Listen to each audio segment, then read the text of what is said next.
Hi, folks. It's Friday the 19th. It's time for our Friday updates. I truly, sincerely hope that what I'm doing helps people. I want to see people not fear this coming financial collapse, but actually prosper from it. So, at any rate, this is a continuation of what we've done over the last couple of weeks. So, let's dig into it. Let's get to the first slide and we'll get through this in short order. There's only 7 slides to this presentation. So basically, what we're starting off with is this is Trump's plan to basically restore America. And if you look at this and you listen in the coming months, this is essentially what he is putting out on the campaign platform for the 2026 midterms: sovereign borders, election integrity, sovereign currency, all the things we've been talking about, right?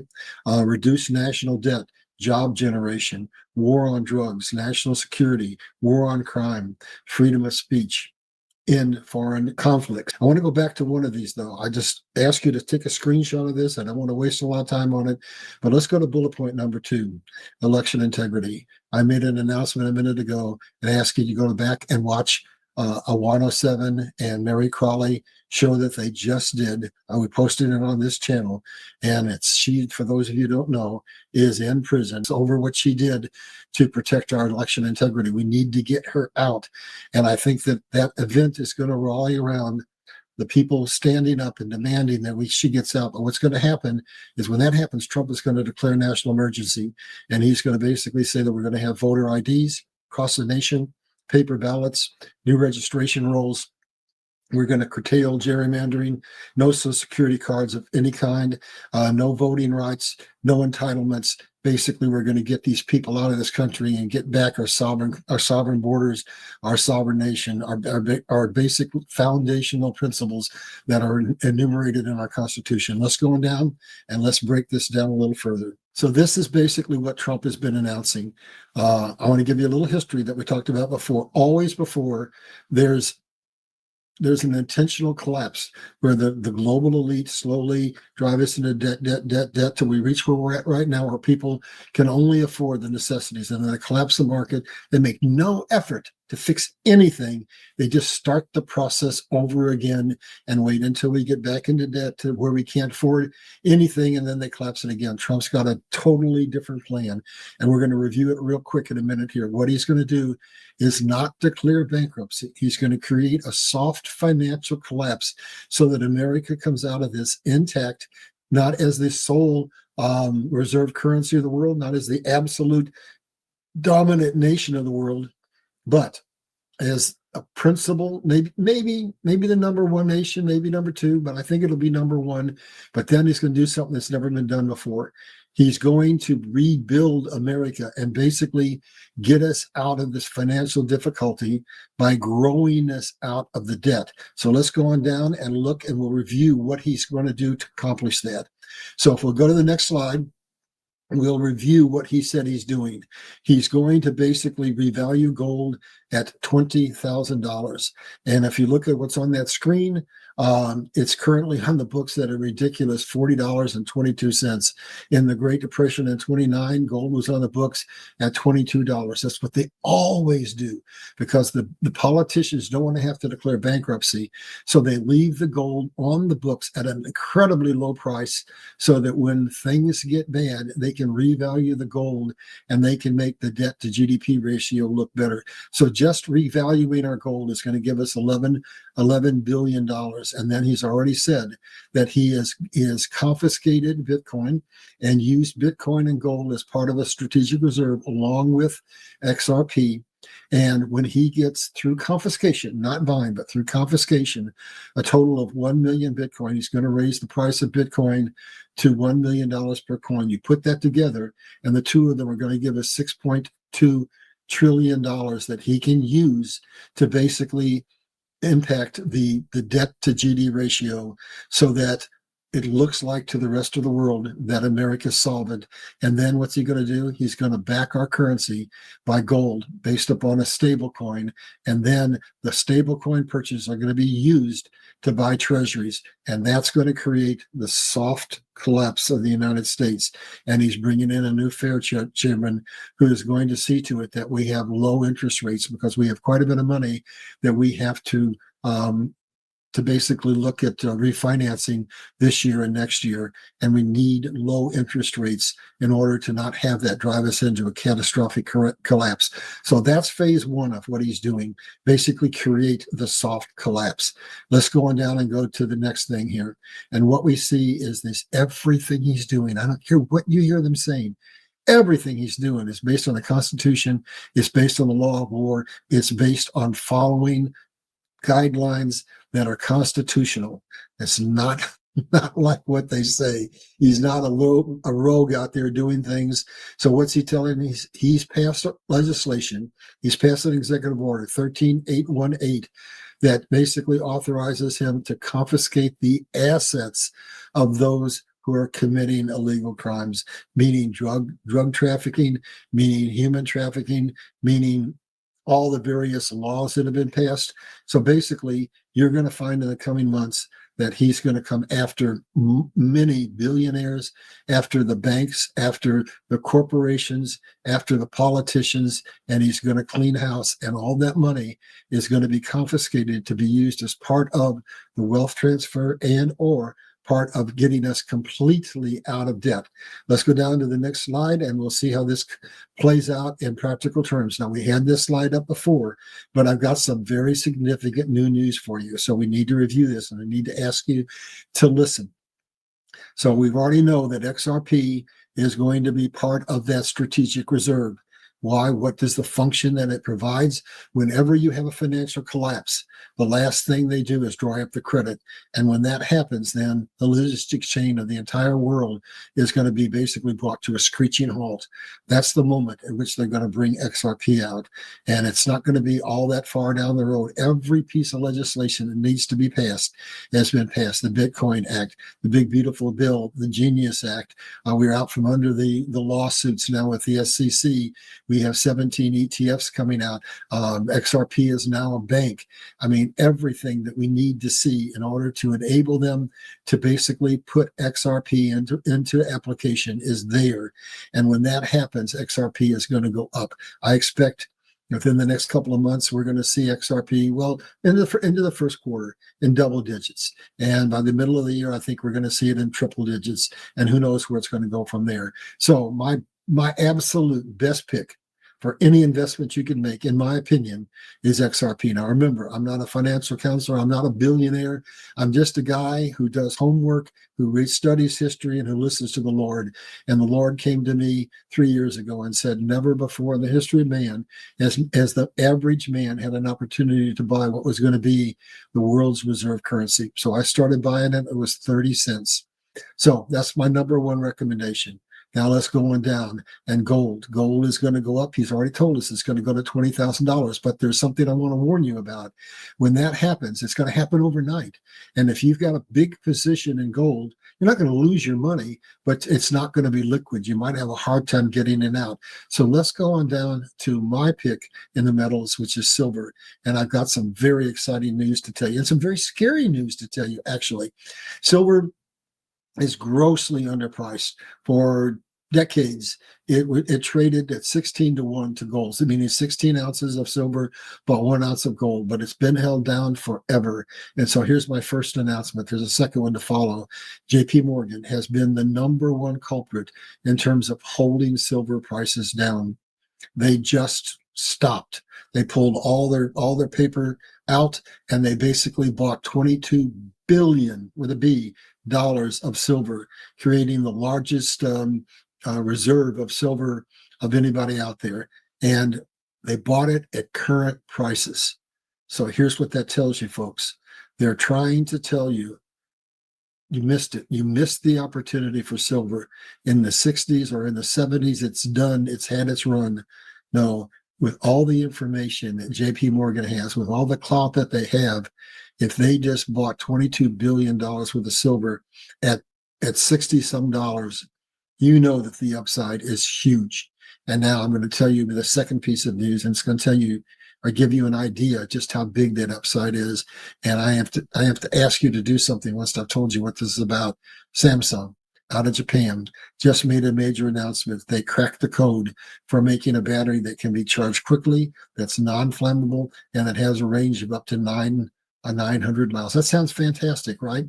Well, it's good for silver prices, but it's absolutely horrible because it really, really is going to create a major problem for the entire planet. But we'll get into that in a second. So we might as well take some advantage of this as we can. So silver is going to become very, very short in supply. So Donald Trump is basically created or put out the Defense Production Act. And I believe that might relate to silver before it's over. It's going to relate definitely to all the minerals that we need for manufacturing, rare earth in particular, but I think silver, because here's what Samsung is doing. They're bringing out this new battery, and it requires several times more silver for every battery. Now, it's non-flammable, and it's got all those advantages, but it's going to take us, we're already in a shortage of production of silver.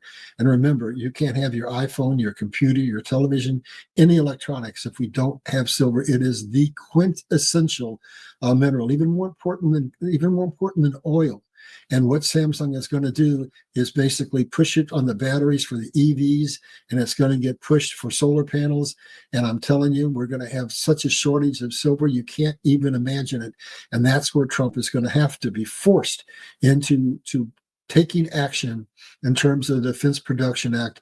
And he has not made this statement. I want to make this clear, but he might be forced to confiscate silver because we can't allow this to happen. Now, here's where I come in and I ask you to stand up. I'm going to do a series of shows as soon as I finish this financial series, and I'm going to talk about all the things we need to do to save this planet. And so what I'm asking you to do is to start to think about this.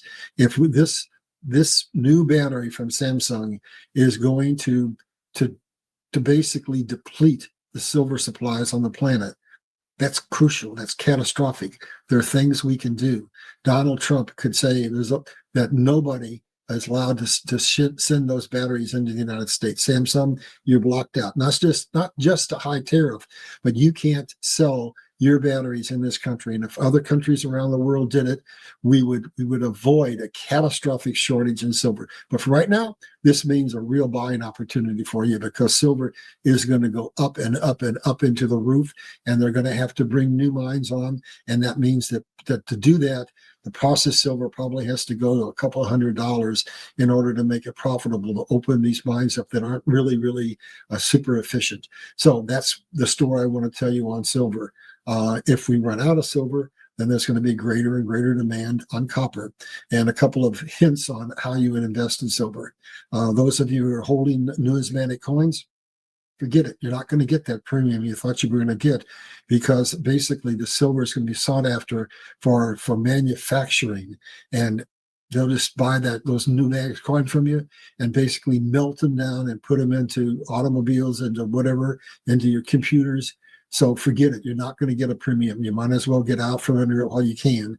And the second thing is, if you're going to be investing in other than silver, well, actually, if you're going to invest in silver, you don't need to worry about investing in coins anymore. Just buy silver bars. And then if you're going to invest in mining, here's what you need to know. There's a lot of mines out there that look for long-term contracts so that they can have financial stability. And so basically they're selling futures. With what's coming in the silver market, if you invest in any mining operation out there that is basically committed to long-term contracts, they're in trouble. You're not going to get any return. So if you're going to go out and do that, you need to do some real hard research, and only those mines that look productive, you need to really dig into what they're doing, and that are selling their silver at current market prices are organizations that you want to invest a dime in. Okay, folks, so that kind of wraps it up on silver. What I'm basically telling you is we have not hit the top on silver. It's going to go up and up and up and up. But you need to be aware that if it goes high enough that we are basically in a severe shortage, Donald Trump may be forced to basically confiscate our silver. And as we go up and the shortages in silver occur, then you're going to want to start to look at copper. So let's go on down and let's talk about the currencies again.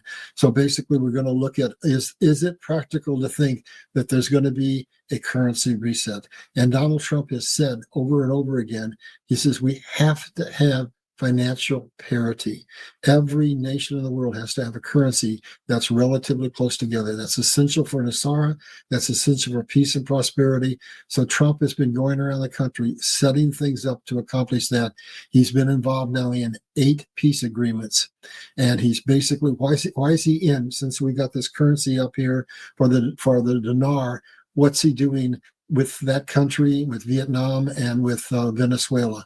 Let's go through that real quickly. So the dinar, everybody says, is ready to go. And the last time I checked, it was $763 to purchase $1 million worth of dinar. And if what they're saying is true, you never know. There's a lot of misinformation. But if it were to revalue at $7, you've made a very handsome profit. So this is a currency that I think is poised for reset. So is the Vietnam Dong. They both meet all the criteria. They basically are stable now. They have no wars going on. They have lots and lots of minerals. They both have domestic and international markets. They're absolutely secure and solid. They have minimal debt. There's no reason in the world they shouldn't be allowed to be on the Forex and be able to revalued at not be a junk currency anymore. So you got a piece up there in the upper left-hand corner that tells you where you can buy. You can get the currencies and currency exchanges. You can get it at some banks. You can get it online at X. Look at the slide, exchangeofamerica.com. And if you believe what I'm telling you, then you might want to go out and buy a little bit. I think it's very, very soon to be reset. Both the Iraqi dinar and the Vietnam Dong, and eventually, it may not look like it right now, but I want to talk for a second about Venezuela. It's in the news, and maybe this is something we'll add to this presentation. Why Donald Trump is there is for a myriad of reasons. Yes, it's about drugs. They do about 10% of the drug traffic coming into the United States, and I don't care where it's coming from. It's laced with fentanyl in many instances by the time it gets to the streets, and it's killing hundreds of thousands of people. We're losing more to deaths from drugs than we lost in any war. So that's one facet of why we're in Venezuela. Another facet is because they're training terrorists and sending them to this country, and that has to do with our border issue. So there's a second reason he's there. And the United States, were the ones that developed their oil fields in the first place, and then under Chavez, they came in and nationalized them. He wants that oil back. I'm telling you, it's always got to do something with oil. But in my mind, the most important reason he's there is because he knows that Venezuela was largely responsible, I should say, for stealing the 2020 election when they innovated the Smartmatic technology, and they spread that around to the world. And with Tina Peters' story being told and other whistleblowers coming out, we're about to find out that the 2020 election was stolen and that elections in 71 other countries were stolen. No nation in the world can have sovereignty if they don't have elected officials that are elected to protect the interest of the people. So I just want to let you know all of that's coming out. In terms of what's happening, there's going to be a second currency reset down the road, and who knows how long it's going to be. But basically, eventually, the Zimbabwe bonds are going to revalue, and when Trump gets Venezuela under control, and basically we get back in control of the oil, and the Maduro regime is gone, and everything stabilizes, Venezuela has the largest confirmed oil reserves in the world, and their currencies will rightfully revalue. So if anybody's out there and they are skeptical and miss out on this opportunity to invest in the Iraqi dinar or the Vietnam Dong, you'll have a second chance with the Zim and a second chance with the Bolivar from Venezuela. So that's basically the story on the currencies. And I want to bring up one more topic. I don't have a slide on it, but I want to comment on something. This is all about voter fraud. If we're going to get our integrity back, we're going to have to get our voting back. So going back, Donald Trump passed the Executive Order 13848. And it's basically saying that He's going to basically change the election voting rules so that we can have election integrity. And that's part of why we need to get Tina Peters out. We've got to have election integrity. As I've said many times, you can't have a sovereign nation if you don't have sovereign borders, sovereign currency, and sovereign elections. Those are the three quintessential things. And trust me, America is not in this alone. All the nations around the world understand that they have for decades and decades and decades and decades been under the control of the banking empires from Europe, and we need to get out. And Stalin himself said, I think it was Stalin or it was Lenin, that implementing a central bank in a nation is 90% of communizing it. And so the whole world is on Donald Trump's side. The whole world is rooting for us. I don't care what it looks like on the news. We're basically the tip of the spear for God, and we're going to get all of the finances of the world brought to parity. We're going to bring in peace and prosperity. We're going to bring in the greatest Christian revival the world has ever seen. So be part of this. And remember, go back to what's happening in silver and let your voices be known. We don't want the Samsung batteries coming in here and basically sucking up all the silver to the point that it creates a catastrophic problem for the technological revolution that's at the doorstep. So please, let your voices be heard. We'll see you next week. And by the way, Merry Christmas.